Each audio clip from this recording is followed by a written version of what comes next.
நன்றாய் இறைவன் படைத்தனன் தன்னை நன்றாய் தமிழ் செய்யுமாறு வந்தாயே தாயே வா மகனே என்றாயே தந்தாயே நாவில் சரம் சரமாய் தமிழ் பாடல் உன்னை மறப்பேனா உன்னை பாடாது முடிப்பேனா என்னை எரித்தாலும் என் நெஞ்சம் உன்பேர்தான் சொல்லும்படி தங்க மகளே தாயே தமிழே வணக்கம் தாய் பிள்ளை உறவுமா உனக்கும் எனக்கும் நம் தமிழ் தாய்க்கு முதலில் வணக்கத்தை சொல்லி எனக்கு உரையை வருகிறேன். இன்னைக்கு நம்ம பேச போற தலைப்பு என்னன்னா தமிழரும் பொருளாதாரம். இங்க நிறைய பேர் இருக்கிறோம் இல்லைங்களா, வாழ்க்கையில இன்னைக்கு மிக முக்கியமான தேவை என்ன அப்படின்னா பணம். எல்லாருக்குமே தெரிஞ்ச ஒரு செய்தி தான். ஆனா பணத்துக்கு வந்து செல்வம் அப்படின்னு ஒரு பேர் வச்சிருப்பாங்க. பணத்தினுடைய கடவுள் யாருன்னா அலைமகள் அப்படின்னு லட்சுமியை சொல்லுவாங்க.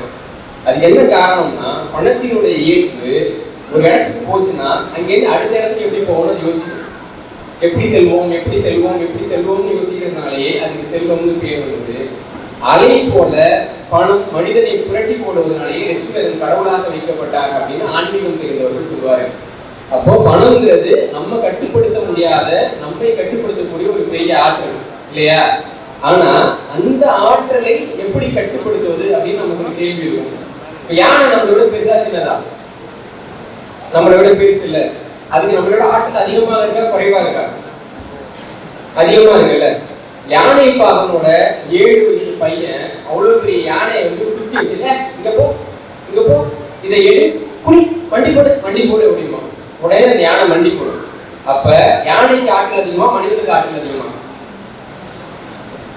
இப்பயும் யானைக்கு தான் ஆற்றல் அதிகம், மனிதனுக்கு ஆற்றல் குறைவு. ஆனா மனிதனுக்கு யானையை எப்படி எப்பொழுது கட்டுப்படுத்த வேண்டும் என்று தெரியும். அப்ப பணம் வந்து பெருசா மனுஷன் பெருசானா பணம் தான் பெருசு, செல்வம் தான் பெருசு. ஆனால் சில மனிதர்களுக்கு மட்டும் அந்த செல்வத்தை பணத்தை எப்படி தங்கள் முன்பு மண்டி போட வைப்பது என்பது தெரியும். அப்படி தெரிந்த வெகு சில மக்களுள் செட்டியார் மக்களும் ஒருவர் என்ற காரணத்தினால் உங்களுக்கு முன்னாடி பேசுறது நான் தெரிவிக்கிறேன். சகோதரர் வந்து அறிமுகம் கொடுத்தாரு. அதுல வந்து என்னுடைய தனித்த துறை என்னன்னா நாணயவியல். நாணயங்களை பற்றி ஆய்வு செய்வது, பொருளாதாரத்தை பற்றி ஆய்வு செய்யறதுங்கிறது நான் எடுத்துக்க தனித்துறை. பணத்தின் பயணம் அப்படின்னு ஒரு புத்தகம் எழுதியிருக்கேன். பணம்ங்கிறது வந்து ஒரு கருத்தியல் எப்படி இருந்தது, அப்புறம் பண்டமாற்றா எப்படி மாறிச்சு, அப்புறம் உலோகம் எப்படி பணமா பயன்பட்டது, அப்புறம் இடைப்பணம்னு சொல்லுவாங்க. மாடு ஒரு காலத்துல பணமா பயன்படுத்திருக்கு, எலி ஒரு காலத்துல பணமா பயன்படுத்திருக்கு, கல் ஒரு காலத்துல பணமா பயன்படுத்திருக்கு, மயில் தொகை ஒரு காலத்துல பணமா பயன்படுத்திருக்கு, எடைக்கல்லை பணமாக பயன்படுத்திய காலங்கள் இருக்கு. இதெல்லாம் கடந்துதான் நம்ம இன்னைக்கு நாணயத்துக்கு வந்துருக்கோம். மாடல்ல மற்றையவர்னு திருவள்ளுவர் சொல்லுவார்ல, ஏன்னா மாடு ஒரு காலத்துல பணமா இருந்திருக்கு. அதனுடைய நீட்சி தான் வந்து மாடு செல்லும் என்பதை குறிக்கக்கூடியதாக இருக்கு. இவ்வளவு பெரிய ஒரு வரலாறு இருக்கு பணத்துக்கு. இவ்வளவு பெரிய வரலாற்றில் பணத்தினால் பல்வேறு சமுதாயங்கள் பல்வேறு நாகரிகங்கள் அழிந்து போயிருக்கின்றன. ஆனா பணத்தை சரியாக பயன்படுத்தி பாலைவனம் மாதிரி இருக்க ஒரு நிலத்துல ஒரு மிகப்பெரிய நாகரிகத்தையும் மிகப்பெரிய சாம்ராஜ்யத்தையும் உருவாக்கி காட்டியவர்கள் நாட்டுக்கோட்டை செட்டியார் பெருமக்கள். ஏன்னா அது சொல்றதுக்கு எளிமையா இருக்கலாம், அந்த கடந்து வந்த பாதையும் ஒண்ணு இருக்குல்ல, அது வந்து மிக மிக பெரிய பாதை. நான் வந்து இந்த வரலாற்று துறையில இருக்கிறப்போ வரலாற்று ஆய்வாளர்கள்ல நகரத்தார் சமூகத்தை சேர்ந்தவர்கள் மிக மிக குறைவு. இது வந்து நான் ரொம்ப மன வருத்தத்தோட பதிவு பண்றேன். ஏன்னா வரலாற்று துறையில ஏதாவது ஒரு கண்டுபிடிப்பை நாங்க முன்வைக்கிறப்போ ஒவ்வொரு சமூகத்தை சேர்ந்தவர்களும் அவங்க சமூகத்துக்கு இணக்கமான ஒரு விளக்கத்துக்கு கொடுக்க முற்படுவாங்க. இது வந்து எங்க ஆளுங்கண்ணா, நாங்க தான் முதல்ல இதை பண்ணோம் அப்படின்னு கொண்டு வருவாங்க. ஆனால் நாட்டுக்கோட்டை நகரத்தார் சமூகத்தை சார்ந்த கண்டுபிடிப்பை தான் அது எங்களுக்கே தெரியும். ஆனால் சமூகத்தை சார்ந்தவர்கள் அந்த கண்டுபிடிப்பை எங்களுடையது என்று சொல்வதற்கு முன்வருவது இல்லை.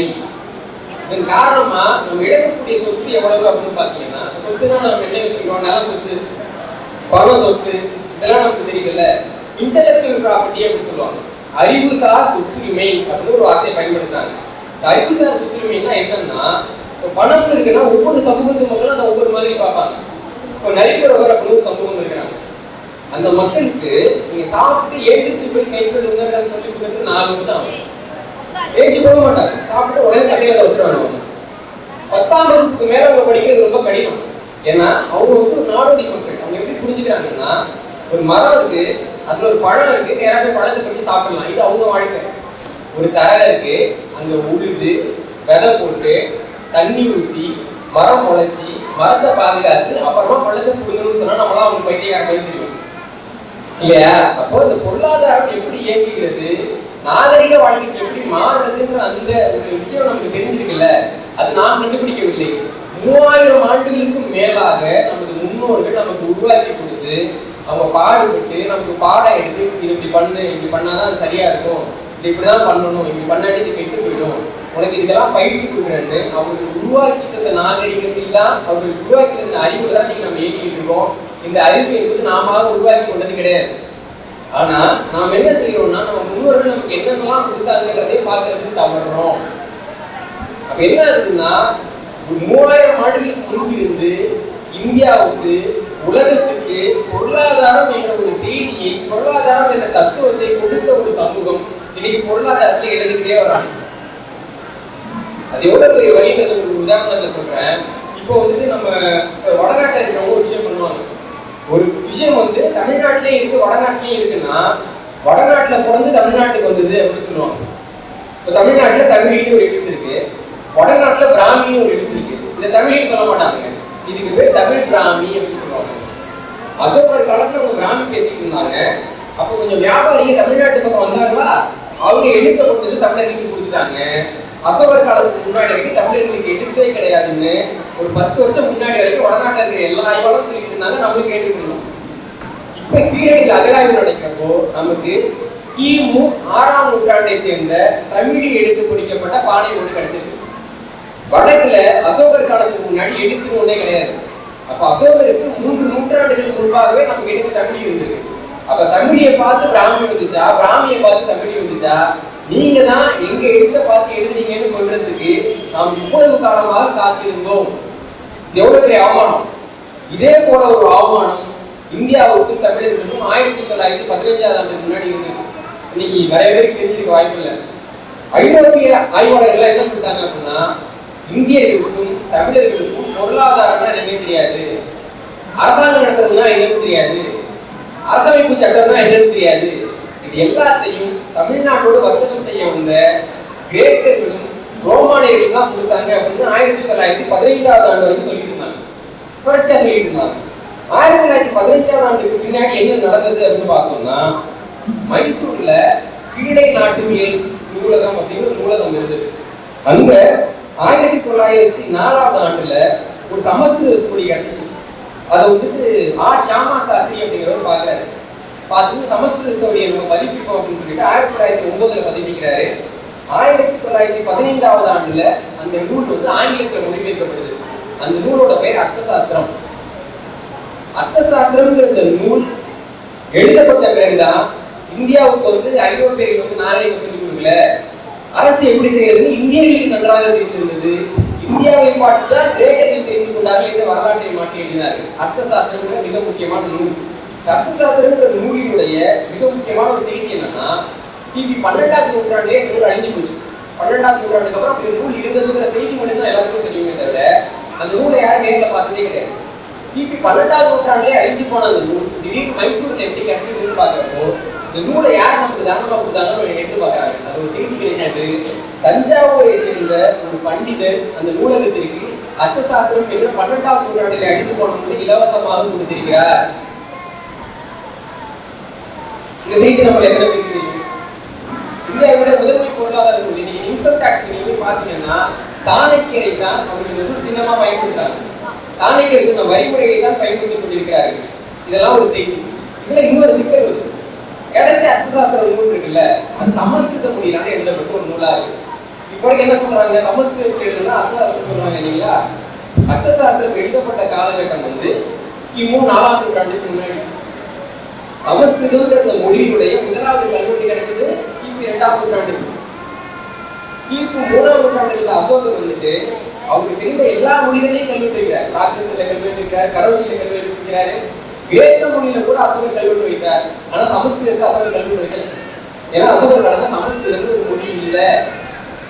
ஆனால் அசோகர் காலத்துக்கு முன்பாக எழுதப்பட்ட அர்த்தசாஸ்திரம் எப்படி சமஸ்கிருதத்தில் எழுதப்பட்டதுன்னு சொல்றீங்கிற கேள்விக்கு யாருக்கிட்டே பதில் கிடையாது. அப்ப சமஸ்கிருதத்துக்கு எழுத்து இல்லை. இன்றைக்கு சொந்தமாக சமஸ்கிருதத்துக்கு எழுத்து கிடையாது, அன்றைக்கு எழுத்து கிடையாது, அதுக்கு மொழியே கிடையாது. ஒன்றாம் செய்தி. ரெண்டாவது, பொருளாதாரம் ஒரு பாடம் இல்ல. பொருளாதாரம் என்ற பாடத்துடைய அடிப்படை பாடம் என்ன? ஒரு பையன் பொருளாதாரம் சொல்லிக் கொடுக்குறான், என்ன சொல்லிக் கொடுப்போம்? கணக்கு சொல்லிக் கொடுப்போம். இல்லையா? நம்ம அப்பா அம்மா நமக்கு முன்னோர்கள்லாம் எப்படி நம்மளை வளர்த்தாங்க? கணக்கு சொல்லி கொடுத்து வளர்த்தாங்க. இல்லை கணக்குன்னா எல்லா சமூக மக்களுக்கும் எல்லா நாட்டுக்கும் ஒரே மாதிரி கணக்கு சொல்லி கொடுக்குறது இல்லை. சீனாவில் ஒரு நாடு இருக்கு நமக்கு பக்கத்துல தான். அந்த நாட்டுல தான் தனிநபர் கடன் ரொம்ப குறைச்சலா இருக்கு. கிரெடிட் கார்டு கொடுத்தா வாங்க மாட்டேங்கிறான், கடன் வாங்குறதுக்கு வைக்கப்படுறான். ஒரு காலத்தில் நம்மளும் வைக்கப்பட்டோம். கடன் பட்ட நெஞ்சம் கூட கலைஞர் இலங்கையை எடுக்கிற மக்கள் தான் நம்ம. இதை நம்ம கடன் வாங்கிக்கிறோம்ல. சீனாக்காரன் இன்னமும் வைக்கப்படுறான். ஏன்டா வைக்கப்படுறாங்கன்னா அவங்க பாடத்துல அவங்களுக்கு கணிதத்தை சொல்லிக்கிறாங்க. நம்ம ஊர்ல வந்து ஒரு பாடம் வச்சிருக்கோம், கடன் வாங்கி கழித்தல் அப்படின்னு. 27 9 எப்படி கழிக்கிறது இதான் கேள்வி. நம்ம என்ன சொல்லுவோம்? 7 வந்து அடங்கல, பக்கத்துல 2 இருக்கு, 2ல 1 கடன் வாங்கு, இது 17 கழிச்சு வடைய சொல்லி சொல்றோம்ல. சீனாவில் பாடத்துல வந்து கடன் வாங்குறதுன்னு சொல்ல மாட்டாங்க குழந்தைங்களுக்கு. சொல்ல கடன் வாங்குறது நியாயம் குழந்தைங்களுக்கு பதில் சொல்லணும்னு சொல்றதுக்காக அவங்க என்ன சொல்லுவாங்கன்னா, மேல வந்துட்டு 7 இருக்கு, கீழே 9 இருக்கு. 7 வந்து போதுமானதா இல்லை, பக்கத்துல 7 விட பெரிய பணக்காரனா வந்துட்டு இன்னொரு 2 ஒரு எண்ணு இருக்கு. அப்ப இருக்கக்கூடிய பணக்காரனிடம் இருந்து எடுத்து ஏழையா இருக்கிற 7க்கு கொடுத்தா 17ஆம் மாசம் பண்றாங்க. அதான் கம்யூனிசம் இல்லையா? அப்ப வந்துட்டு அவங்க பாடத்துல எதை வைக்கிறாங்க பாருங்க, உங்களுடைய கொள்கையை கொண்டு வந்து பாடத்துல வைக்கிறாங்க. நாம என்ன பண்றோம்? கடன் வாங்கி கழித்தல், கிரெடிட் கார்டு வாங்குதல், இஎம்ஐல வந்து பைக் வாங்குதல், இதெல்லாம் குழந்தைங்களுக்கு 10 வயசுல சொல்லி கொடுக்குறோம். எப்படி அவங்க கொடுக்குறோம் இல்லையா? அப்ப அவர்களுடைய அந்த கணக்குக்கு பின்னாடி அவருடைய நாகரிகம் இருக்கு. இப்ப அர்த்தசாஸ்திரம்ன்ற ஒரு நூல் வரணும்னா அதுக்கு முதல்ல எண் வேணும், நம்பர்ஸ் வேணும், ரெண்டாவது கணக்குன்னு ஒண்ணு வேணும். இது 2 இருந்தாதான் பொருளாதாரம் வரும், அர்த்தசாஸ்திரம்னு ஒரு நூல் வரும். நண்பர்களே, கிபி 4ஆம் நூற்றாண்டுக்கு முன்னாடி வட இந்தியாவிலையும் சரி உலகத்திலையும் சரி இன்னைக்கு பயன்படுத்தக்கூடிய எண் முறையே கிடையாது. ஆரியப்பட்டன்னு ஒரு பேர் சொல்லுவாங்க. ஆரியப்பட்டர் எதை கண்டுபிடிச்சாரு? ஆரியப்பட்டர் ராக்கெட்ல விட்டாங்கல்ல, ஆரியப்பட்டர் எதை கண்டுபிடிச்சாரு? பூஜ்ஜியத்தை கண்டுபிடிச்சார். 0 இன்வென்ட் பண்ணது ஆரியப்பட்டர். நம்மளாம் படிக்கிறோம் இல்லையா, பாடநூல்ல எல்லாம் இருக்கு. ஒரு கேள்வி, அப்ப 0 இல்லாம அதுக்கு முன்னாடி இப்படி கணக்கு போட்டாங்க, யாராவது யோசிச்சுக்கோமா? கணக்கு இருந்தது. எப்படி கணக்கு போட்டாங்கன்னா இடமதிப்பு வச்சு கணக்கு போட்டாங்க. 1ன்றது ஒரு இடமதிப்பு, 10ன்றது ஒரு இடமதிப்பு, 100ன்றது ஒரு இடமதிப்பு, 1000ன்றது ஒரு இடமதிப்பு. எகிப்தியர்கள் எப்படி கணக்கு போட்டாங்கன்னா 9ன்னு எழுதணும்னா 1ன்றது ஒரு வீடு வச்சிருக்காங்க, 9 தடவை போட்டா 9, 8 தடவை போட்டா 8, 7 தடவை போட்டா 7. 90 எழுதணும்னா 10ன்றது ஒரு இடமதிப்பு இருக்குல்ல, அதை 9 தடவை போட்டா 90. 900 போடணும்னா 100ன்றதுக்கு இடமதிப்பை 9 தடவை போட்டா 900. 999 ஒரு எண் இருக்குல்ல, அதை நீங்க வந்து எகிப்திய மொழியில எழுதணும்னா உங்களுக்கு 27 வீடு தான் போகும். 9 9 9 போட்டாதான் அது கொண்டு வர முடியும். ஆனா இப்ப இருக்கிற எண்முறையில வந்துட்டு நம்ம 999 எழுதுறோம் இல்லையா? ஏன் எழுத முடியுதுன்னா 10ல 0 போட்டா போதுன்னு கண்டுபிடிப்புதான். புரியுது இல்லைங்களா? அப்ப உலகத்துடைய எண்முறையே மாற்றின கண்டுபிடிப்பு என்னன்னா 0 அப்படிங்கிற கண்டுபிடிப்பு. இந்த கண்டுபிடிப்பை ஆரியப்பட்டர் தான் பண்ணார் அப்படின்னு சொல்லிட்டு இருக்காங்க. இந்த ஏற்றுதல்ல ஒரு சிக்கல் இருக்கு. என்னன்னா ஆரியப்பட்டருடைய அந்த காலகட்டத்தை நம்ம பார்க்கிறோம். அவர் எப்ப பிறந்தாருன்னு பார்க்கிறப்போ கலியுகம் பிறந்து 3600வது வருஷத்துல எனக்கு 23வது வயசுன்னு ஆரியப்பட்டிங்கிற நூல்ல அவர் எழுதியிருக்காரு. அப்போ ஒரு வயசு என்ன அப்படின்னு கண்டுபிடிக்க முடியுது. அதற்கு முன்பாகவே லோக விபாகம்னு ஒரு புத்தகம் இருக்கு, சமஸ்கிருதத்துல தான் இருக்கு அந்த புத்தகம். அந்த புத்தகத்துல ஆரியப்பட்டருக்கு முன்னாடியே பூஜை இருக்கு. ஆரியப்பட்டர் கண்டுபிடிச்சாருன்னா அவருடைய பூஜை இருக்கக்கூடாதுல்ல, பூஜை இருக்கு அந்த புத்தகத்துல. இதை ஏன் வடக்குல இருக்கிறவங்க நூல்ல இருக்குன்னு சொல்ல மாட்டேங்கிறாங்கன்னா, லோக விபாகம் என்கிற நூல் வந்து பல்லவர் ஆட்சியில கடலூருக்கு பக்கத்துல இருக்கிற திருப்பாதிரிப்புலிங்கிற ஊர்ல சமஸ்கிருதத்துக்கு மொழிபெயர்ப்பு செய்யப்பட்ட நூல். அது மூல நூல் கிடையாது. அதனுடைய மூல நூல்லையும் பூஜை கிடையாது, இந்த மொழிபெயர்ப்பு இருக்கு. அப்போ வந்து சமஸ்கிருதத்துல பூஜை இருக்குன்னு சொல்லக்கூடாது. சமஸ்கிருத நூல் எழுதப்பட்ட தமிழ்நாட்டிலே பூஜ்யம் இருந்தது. அதை பார்த்து சமஸ்கிருதத்துல 4ஆம் நூற்றாண்டுல ஆரியப்பட்டர் எழுதினார் அப்படின்னு தான் சொல்லணும். அப்போ தமிழ்நாட்டுல பூஜ்யம் வந்து ஆரியப்பட்டருக்கு முன்னாடியே இருந்துச்சுன்னா எங்கேயாவது குறிப்பு இருக்கணும்ல, பூஜ்யம் ஒரு எண்ணு இருக்கணும்ல. சங்க இலக்கியம் யாராவது படிக்கிறீங்களா? யாராவது சங்க இலக்கியம் படிக்கக்கூடிய வாய்ப்பு இருக்கா? இல்ல.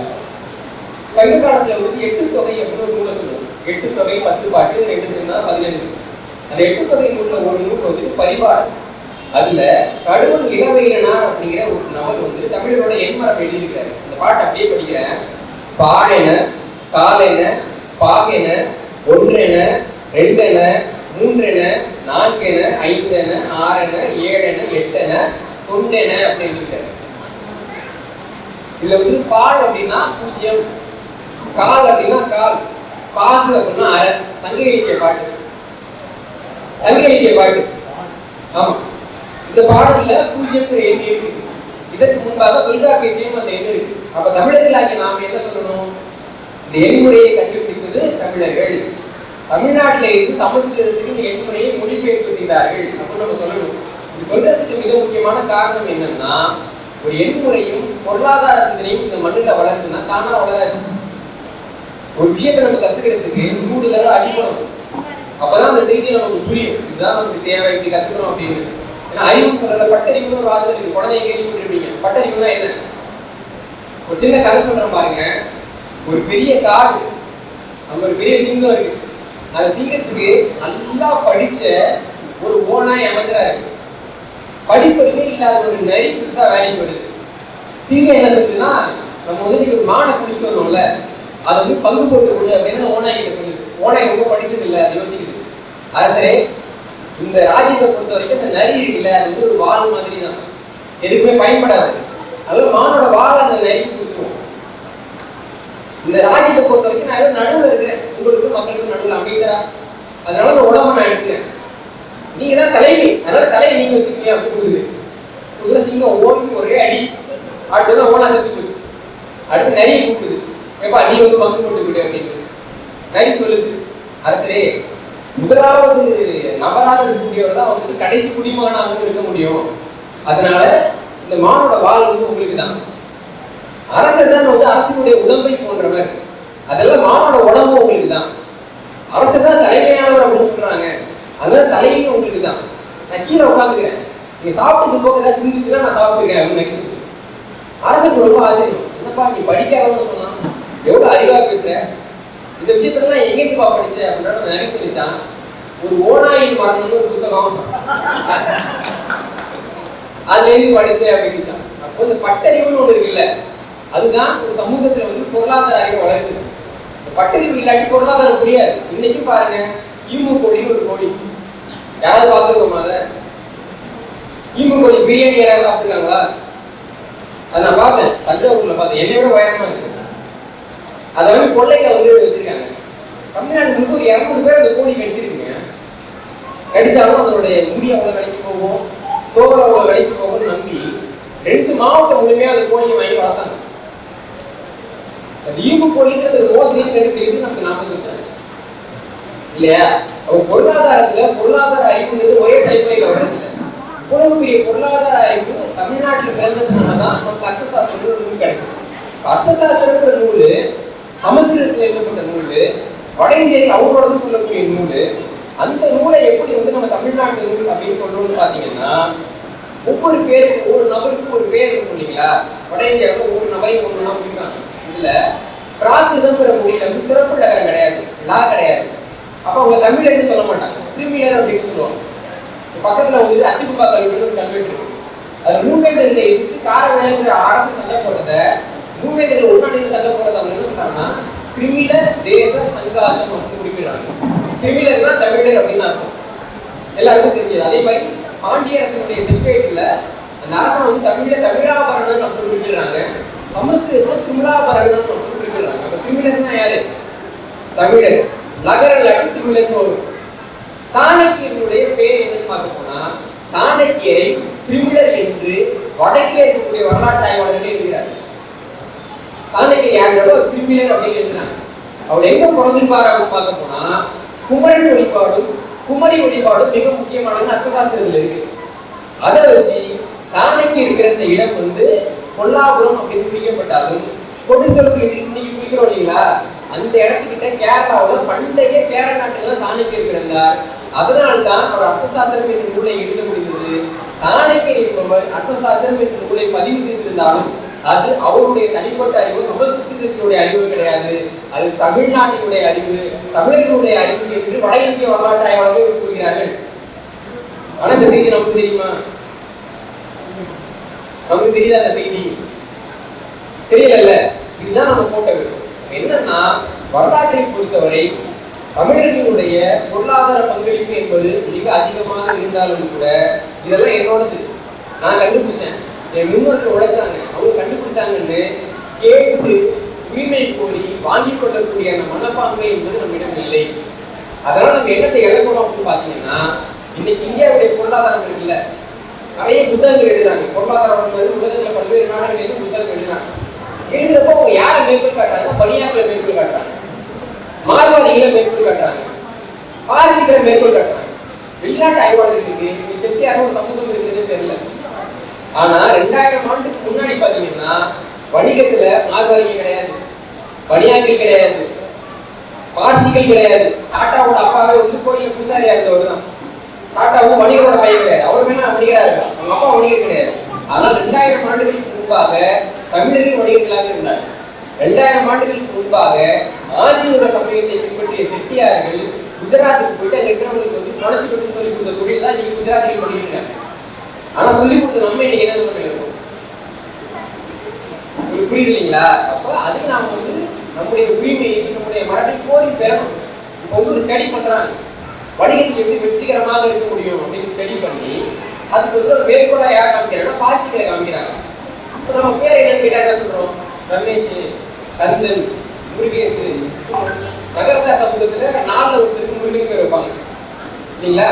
அந்த பேர் தான் பெரும்பான்மையா இருக்கும். அப்ப எந்த குமார சொல்றாங்க, எந்த அழகேச சொல்றாங்க, எந்த மெய்யப்பட சொல்றாங்கன்னே நமக்கு தெரியாது, ஒரு குழப்பம் இருக்குல்ல. ஆனா இந்த பெடி என்ன சொல்லுதுன்னா, ஒரு நபர் தன்னுடைய பெயரை பதிவு செய்வதை போல தன்னுடைய தொழிலையும் பதிவு செய்ய வேண்டும், அப்பதான் அவங்க வெற்றிகரமானவங்களா இருக்க முடியுன்றாங்க. பிளம்பர் முருகன் ஒரு பேர், பைப்போட நமக்கு யார் ஞாபகம் வருவா? பிளம்பர் முருகன் தான் ஞாபகம் வருவார். முருகன் ஒரு பேர், பிளம்பர் ஒரு மறந்து போகல. இதான் உளவியல் படிச்சது. இந்த உளவியலை வெற்றிகரமா யார் பயன்படுத்துறாங்கன்னா பாசி மக்கள் பயன்படுத்துறாங்க. அம்பாலியோட மருமக பேர் என்ன? இப்ப ஆனந்தமணி கல்யாணம் நடந்தது இல்லைங்களா, அந்த பொண்ணு பேர் என்ன? ராதிகா. ராதிகா மெர்ச்சன்ட். மெர்ச்சன்ட்ங்கிறது என்ன? வணிகன். அது குடும்ப பேரா பயன்படுத்தான். ஒரு பார்சி சோடா பாட்டில் கடை நடத்தான்னு வச்சுக்கோங்களேன், அவர் பேர் பாட்டில் வாலா. பாட்டில் கடைங்கிறது அவன் பேர், குடும்ப பேரே அதான். அமெரிக்காவில் ரெஸ்டாரண்ட் ஆரம்பிச்சிருக்கான், அந்த ரெஸ்டாரண்ட் பேரும் பாட்டில் வாலா தான். அதே வந்து சோடா பாட்டில் தொடக்கிறதுக்கு ஒரு ஓப்பனர் ஒன்று வச்சிருப்பாங்கல்ல, அதை தயாரிக்கிறான் அவங்க அப்பா. பையன் பேர் என்ன தெரியுமா? சோடா பாட்டில் ஓப்பனர் வாலா. இது பேரு வாட்ஸ்அப் நீங்க கூட்டு பண்ணி பாருங்க.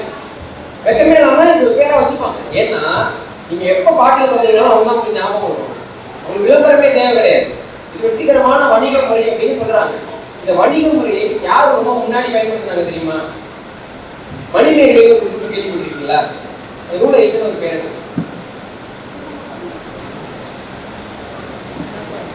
சாத்தனார், தீந்தலை சாத்தனார். முழு பேர் என்ன? முழு பேர் என்ன?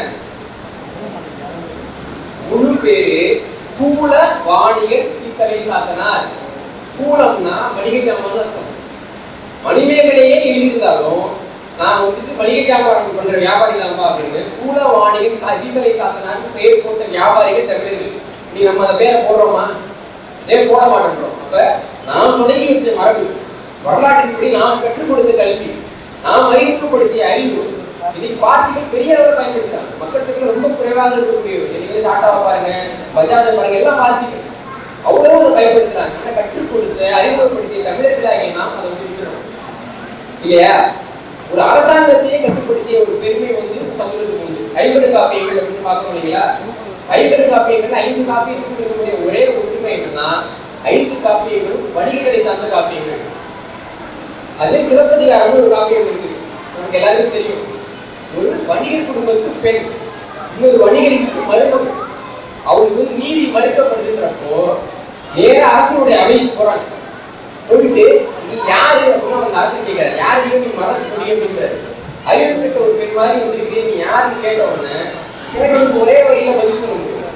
சொல்லுவாங்க, நான் எந்த இடத்துல வந்திருக்கேன்னு நீங்க முதல்ல தெரிஞ்சுக்கணும், நான் யாருக்கு மருமகள் தெரிஞ்சுக்கணும், எதனால வந்து நீங்க தெரிஞ்சுக்கணும்னு சொல்லிட்டு அது எல்லாத்தையும் சேர்த்து ஆரம்பிப்பாங்க. தேராமண்ணா, தேராத அரசனே, தேராதவன்னு சொல்லுவோம்ல, தேராமண்ணா தெற்குடைய எந்த சிறப்பின் இமையவர்கள் எப்போ தூள் குழுக்கள் தீர்ப்பு நன்றியும்.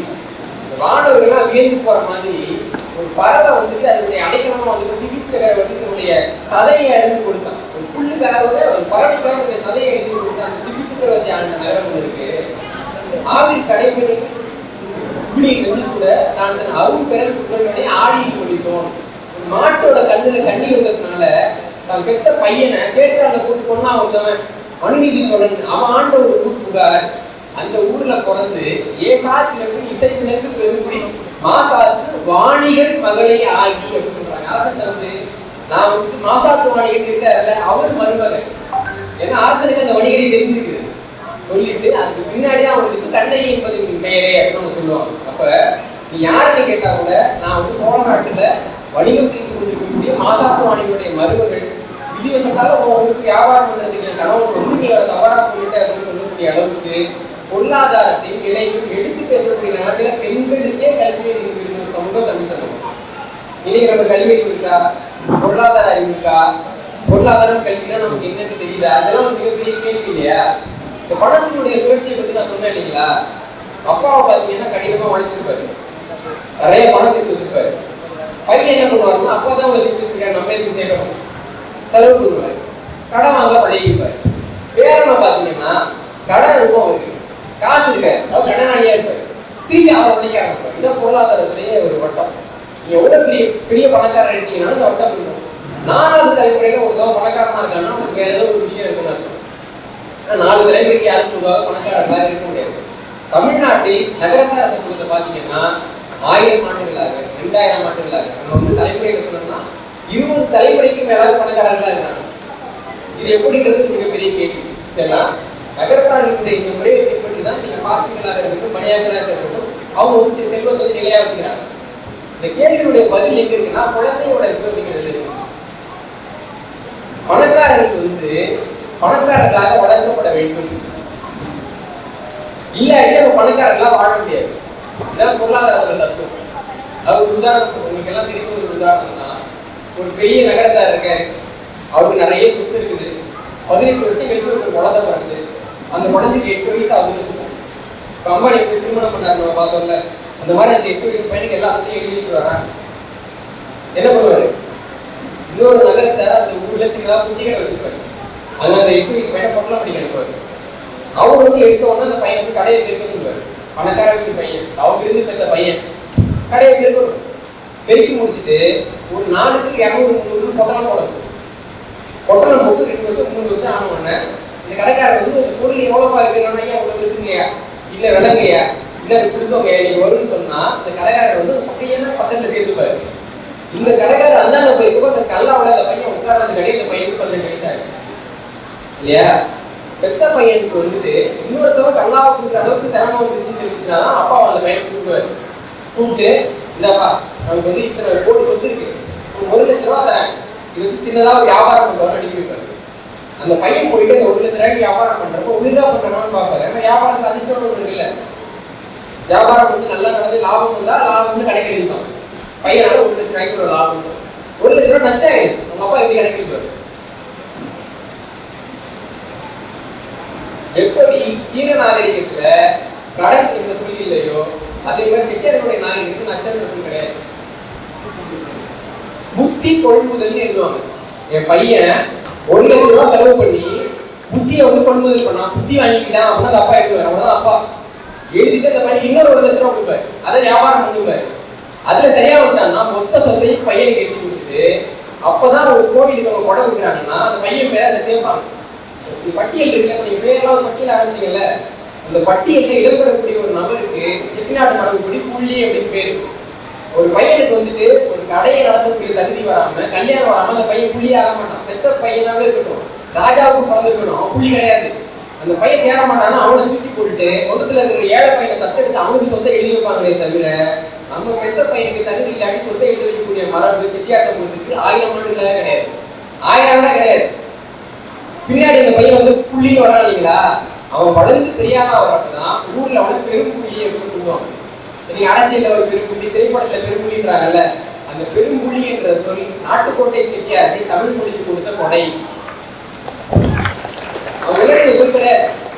நகரத்தாரெல்லாம் இருக்குங்க, நகரத்தாரில் வந்து செட்டிநாட்டு அரசர் இருக்காரு, இந்த ராஜா இருக்காரு. ராஜாக்கு பிறகு குழந்தை இளவரசர், செட்டிநாட்டு அரசருக்கு ஒரு குழந்தை பிறகும்ல, அது இளவரசர்னு சொல்ல முடியுமா? அரசரோட பையன் இருக்கப்போ அவர் இளவரசன் இவர் இளவரசன் ஒரு குழப்பம் வரும். அது என்ன பண்ணலாம்னு யோசிக்கிறாங்க. அப்படி யோசித்து செட்டிநாட்டு பெண்கள் கண்டுபிடித்த சொல் தான் குமார ராஜா என்ற சொல். செட்டியார் சமூகத்துக்கு அந்த சமூகம் பயன்படுத்தப்பட்டாங்க. இப்படி தங்களுக்குன்னு தனிய கணக்கு, தங்களுக்குன்னு தனி வாழ்க்கை முறை, தங்களுக்குன்னு தனி கணித முறை இவ்வளவையும் உருவாக்கி 2000 ஆண்டுகளுக்கு மேலாக கட்டி காத்து உருவாக்கிய ஒரு பொருளாதார சாம்ராஜ்யம் தான் செட்டியார் சமூகம் அப்படின்னு. ஆனா இன்னைக்கு அது எவ்வளவு பேருக்கு தெரியுது அப்படின்றது ஒரு பெரிய கேள்வி. ஏன்னா எல்லாம் அதெல்லாம் என்னப்பா இருக்கு, அதெல்லாம் ஒண்ணு இல்லை அப்படின்னா. இந்தியாவில் வந்துட்டு முதல் பட்ஜெட் 1940 சுதந்திரம் வாங்கணும் இல்லைங்களா, முதல் பட்ஜெட் வந்து தாக்கல் பண்றப்போ ஒரு செட்டியார் தான் நிதியமைச்சர். அவர் திருக்குறளை மேற்கோளாக காட்டுகிறார். அதுக்கு பின்னாடி 4 முறை இந்தியாவுக்கு நிதியமைச்சராக இருந்த பெருமை ஒரு செட்டியாருக்கு தான் வந்து இல்லையா. இவரும் தன்னுடைய பட்ஜெட் உரையில நிதி தாக்கல் பண்றப்போ பட்ஜெட் உரையில 20க்கும் மேற்பட்ட முறை தமிழ் இலக்கியங்களையும் திருக்குறளையும் தாக்கல் பண்ணியிருக்கிறாங்க. எல்லாமே சமஸ்கிருதத்தில் இருக்கு, எல்லாமே வடக்குல இருக்குறாங்கல்ல. பட்ஜெட் உரையில ஏன் உங்களால சமஸ்கிருதத்தை மேற்கொள் காமிக்க முடியல? இருந்தா காமிங்க. சில ஆண்டுகள் முன்பாக இப்ப இருக்கக்கூடிய நிதியமைச்சர் நிர்மலா சீதாராமன் அவர்கள் பட்ஜெட் தாக்கல் பண்ணுறப்போ யானை புக்க நிலம் போல என்ற வரியை மேற்கொள் காட்டினார். அது வந்து புறநானூறுல இருக்கக்கூடிய ஒரு பாடல். அந்த பாடல் வந்து அரசன் எப்படி வரி வாங்கணும்ன்றது சொல்லுது. எப்படி சொல்லுதுன்னா, நம்ம வரி அப்படின்னா கசக்கி புடிஞ்சு வாங்கக்கூடாது. ஒரு பூ இருக்கிறப்போ அந்த பூல இருக்கக்கூடிய தேனை வண்டி எப்படி உட்கார்ந்து பூ பாதுகாப்பாக குடிச்சிட்டு போகுது இல்ல, அந்த மாதிரி அரசர் வந்து மக்களிடம் இருந்து வரி வாங்க வேண்டும்ன்றதுதான் நம்முடைய கோட்பாடு. அதை இன்னும் எளிமையா வழங்குறாங்க. ஒரு அரசாங்கம்ன்றது ஒரு யானை மாதிரி. ஒரு சின்ன ஒரு வயல்ல அறுவடை பண்ணி அந்த யானைக்கு நம்ம தினசரி உணவா கொடுத்தா பல நாளுக்கு உணவா கொடுக்கலாம். அதே யானை நான் வந்து நெல்லை சாப்பிட்டேன்னா அதே காலத்துக்கு வச்சு நெல் கிட்ட இறங்கிச்சுன்னா அது சாப்பிடுறது 1 ரூபாய், மிதிக்கிறது 40 ரூபாய் நெல் போயிடும். அப்ப அரசாங்கம் மக்களிடம் இருந்து அந்த வரியை அடித்து பிடிக்க கூடாது, மக்கள் வந்து கொடுக்கிறத அந்த மனம் வந்து வாங்கிக்கணும் அப்படின்னு பொருளாதாரத்தை பற்றி சொல்லுவார்கள் தமிழர்கள். அதுதான் இன்னைக்கு பட்சத்தில் சொல்லப்பட்டது. அவர் பொருளாதாரம் என்ற துறையில தமிழ்நாடாக இருக்கட்டும், இந்தியாவாக இருக்கட்டும், சர்வதேசமாக இருக்கட்டும், தமிழையும் தமிழுடைய பொருளாதார அடியும் புறக்கணிச்சுட்டு அவங்க எதுவும் சொல்ல முடியாது. ஆனா உலகத்தினுடைய எல்லா மூலையிலும் தமிழ் இருக்கிறது. ஆனால் தமிழனுடைய மூலையில கூட தமிழ் இல்லாம இல்லையா. நமக்கு இந்த பொருளாதார பெருமைகள் தெரியவில்லை. தெரியலை என்பது வந்துட்டு ஒரு மிகப்பெரிய வீழ்ச்சி. தமிழ்நாட்டில் பார்த்தீங்கன்னா நம்ம வந்து சாப்பிட்ற பொருட்கள்லாம் இருக்கு, வடநாட்டு சாப்பிடக்கூடிய பொருட்கள்லாம் இருக்கு. நமக்கு என்ன மரியாதை நம்ம தெரிஞ்சுக்கணும்னா, நமக்கு எவ்வளவு வரி போடுறாங்க, அவங்களுக்கு எவ்வளவு வரி போடுறாங்கன்னு பார்த்தா தெரிஞ்சுக்கணும். அமெரிக்காக்கு எப்படி சுதந்திரம் கிடைச்சது? வாட்ஸ்அப் டீ பார்ட்டினா என்ன யாராவது நினைவு இருக்கா? என்ன கடல்ல போட்டாங்க. அதாவது பாசன் துறைமுகத்துல ஒரு பெரிய கப்பல் இருக்கு, அது முழுக்க டீ இருக்கு. அந்த டீயை ஒண்ணு அந்த ஊர் மக்கள், அமெரிக்க மக்கள் வந்து கவுத்து கடல்ல போட்டாங்க. அப்படிதான் அமெரிக்காவோட சுதந்திர போர் ஆரம்பிக்குது. அதுக்கு முன்னாடி அமெரிக்காவில் வந்து மக்கள் எல்லாம் அவங்க வந்து அடிமைங்கிற ஒரு எண்ணமே இல்லை, மகிழ்ச்சியா இருந்தாங்க. இவங்க ஊர்ல டீ விளையுது, இவங்க ஊர்ல விளையிற டீ இவங்க ஊர்ல இருக்கிறதுக்கு நிறைய வரி, இங்கிலாந்துல விளையிற டீயே இவங்க ஊர்ல இருக்கிறதுக்கு குறைச்சா வரி. அப்ப இந்த ஊர்ல டீ விற்கிறவன் என்ன ஆவான்னு சொல்லிட்டு இங்கிலாந்து இருந்து வந்த அந்த டீ கப்பலை கவுத்து விட்டாங்க. அப்படிதான் அமெரிக்கான்னு நாடு உருவாச்சு இல்லையா. அப்ப அவங்களுக்கு வரி தள்ளுபடி, எனக்கு வரி கூட நான் யாருன்னு அர்த்தம்? நான் அடிமை இருக்கிற அர்த்தம். இந்த இந்தியாவில் நமக்கு வரி போடுறாங்க இல்லையா. வரி போடுறப்போ வட இந்தியாவில் சாப்பிட்ற ஸ்வீட்டுக்கு 5% ஜிஎஸ்டி, தென்னிந்தியாவில் சாப்பிட்ற காரத்துக்கு 12% ஜிஎஸ்டி. 2019ஆம் ஆண்டுல நிலக்கடலையும் 12% ஜிஎஸ்டி போட்டாங்க. நிலக்கடலை என்ன காரணம்னா, வட இந்தியாவில் வந்து நிலக்கடலை சட்னி எல்லாம் பண்ண மாட்டாங்க. அவங்களுக்கு வந்து முந்திரி பாதாம் கூட நிலக்கடலை ஒரு பருப்பு அது கூட வச்சிருவாங்க. என்ன பண்ணாங்கன்னா முந்திரிக்கு வரி, பாதாம் வரி, நிலக்கடலைக்கு வரிக்கு போட்டாங்க.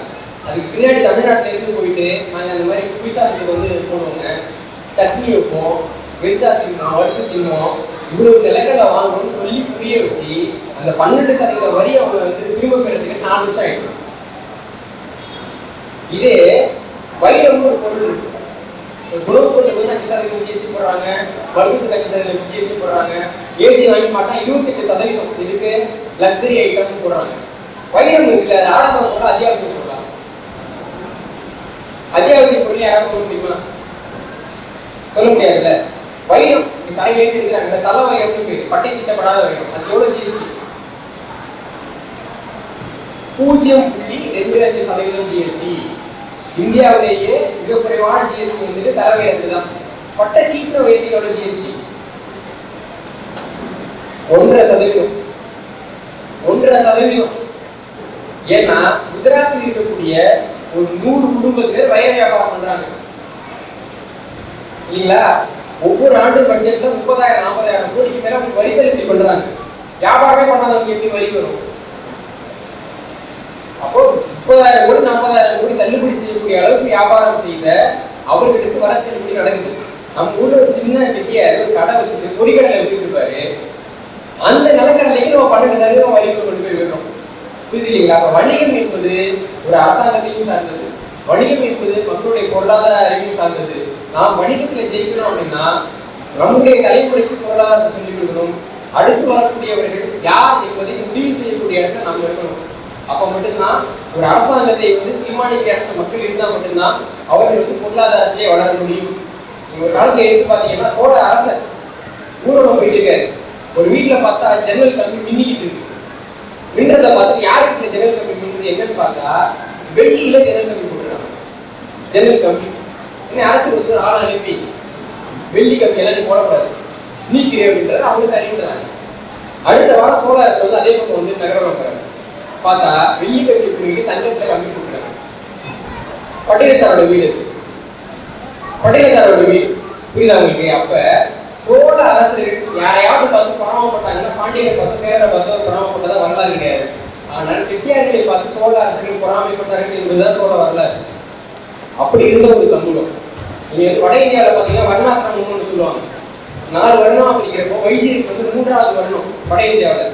வட இந்தியாவில் வைசியர்களே பெரிய அளவு மதிக்க மாட்டாங்க. மிக முக்கியமாக சொல்லணும்னா சத்திரியர்கள் தான் மேலான ஒரு நிலை இருந்தது. தமிழ்நாட்டில் எடுத்து பார்த்தீங்கன்னா கைப்போல முதலியார் அப்படின்னு ஒரு பிரிவு இருக்காங்க.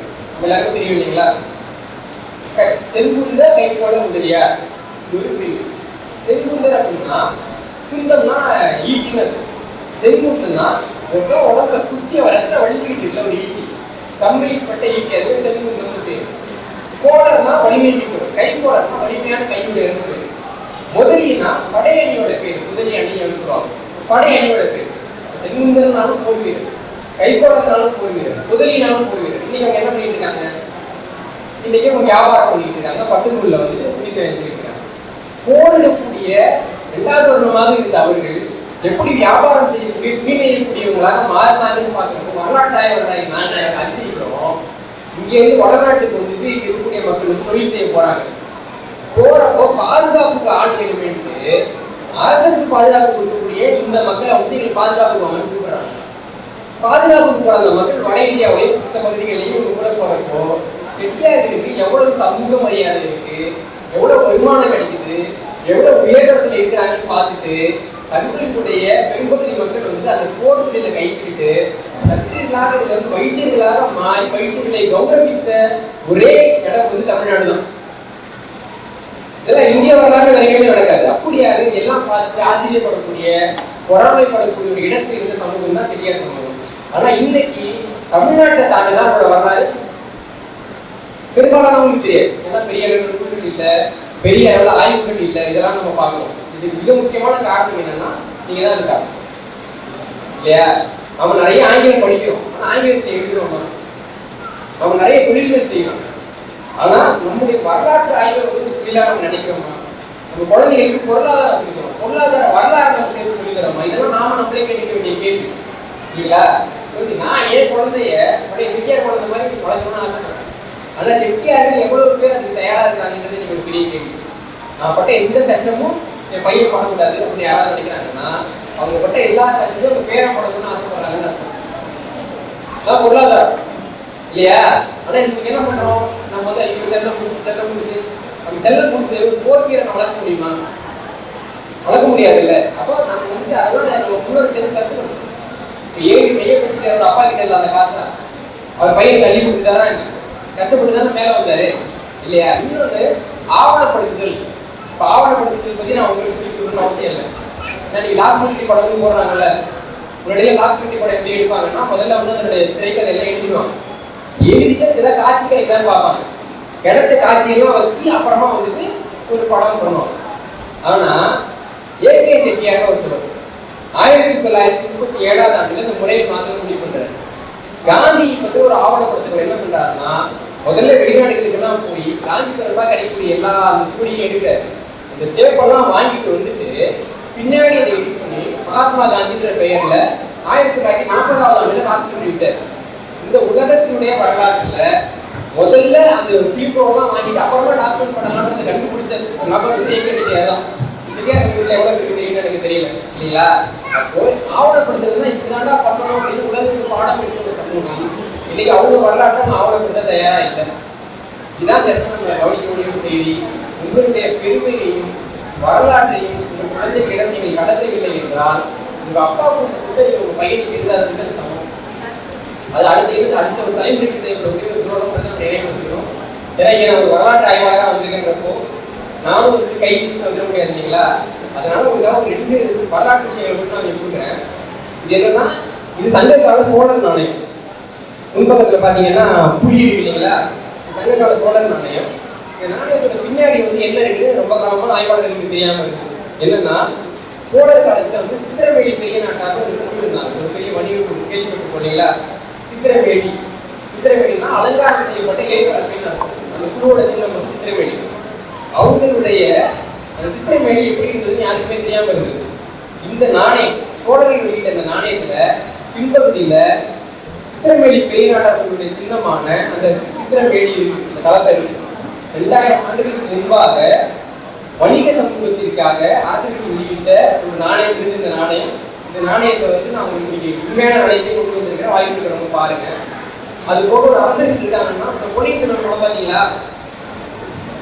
அதுல வந்துட்டு பணமாக ஒரு மோதிரம் கொடுப்பாங்கல்ல, அந்த மோதிரத்துக்கு வந்து அரசு முத்திரை அப்படின்னு பேரு. இப்போ எல்லாருக்குமே இந்த முத்திரை மோதிரம்னா அவர்களுக்கு தெரியும்ல. 2000 ஆண்டுகளுக்கு முன்பாக தமிழ்நாட்டுல அரசர்கள் மட்டும் இல்ல வணிகர்களும் முத்திரை மோதிரம் வச்சிருந்தாங்க. அது ஒரு கருவூர் நிறைய கிடைக்கும். கருவூர் முத்திரை மோதிரம் சொல்லுவாங்க. அந்த முத்திரை மோதிரங்கள்ல 8 முத்திரை மோதிரங்கள் நான் ஆய்வு பண்ணிட்டு இருக்கேன். ஏன்னா எந்தெந்த குழுவோட முத்திரை மோதிரம் கண்டுபிடிக்க முடியல. அந்த முத்திரை மோதிரமே நான் கொண்டு வந்திருக்கேன். உங்களுடைய பார்வைக்கு நான் வைக்கிறேன். வாய்ப்பு இருக்கிறவங்க அதெல்லாம் பாருங்க சரிங்களா? அப்ப இவங்க யாருக்காவது வந்து உங்க குழந்தைய வந்து வரலாற்று துறைக்கு அனுப்பணும் அப்படின்னு ஒரு ஆசை தான் தயவு செஞ்சு அனுப்புங்க. வரலாற்றை தெரிஞ்சுக்கணும்னு ஆசைப்படுறாங்கன்னா அவங்க ஊக்குவிங்க. தமிழ் படிக்கிறது நினைச்சாங்கன்னா படிக்க வைக்கும். ஏன்னா ஒரு இடத்தினுடைய வரலாறும் அதனுடைய மொழியும் நம்ம நல்லா கற்றுக்கிட்டா அந்த இடத்தை ஆட்சி செய்ய முடியும். அது இல்லாட்டி அந்த இடத்தினுடைய ஆட்சியும் அதிகாரம் நமக்கு எதிராக வச்சு கூட வாய்ப்பு இருக்கு. இதெல்லாம் நினைவு வச்சு இருக்கக்கூடிய பெருமக்கள் வந்து உங்களுடைய குழந்தைங்களை வந்து நிறையா வரலாறு படிக்கணும். வரலாறு தொடர்பான விழிப்புணர்வு அவங்களுக்கு வேணுங்கிறத ஒரு கோரிக்கையாக இருக்குது.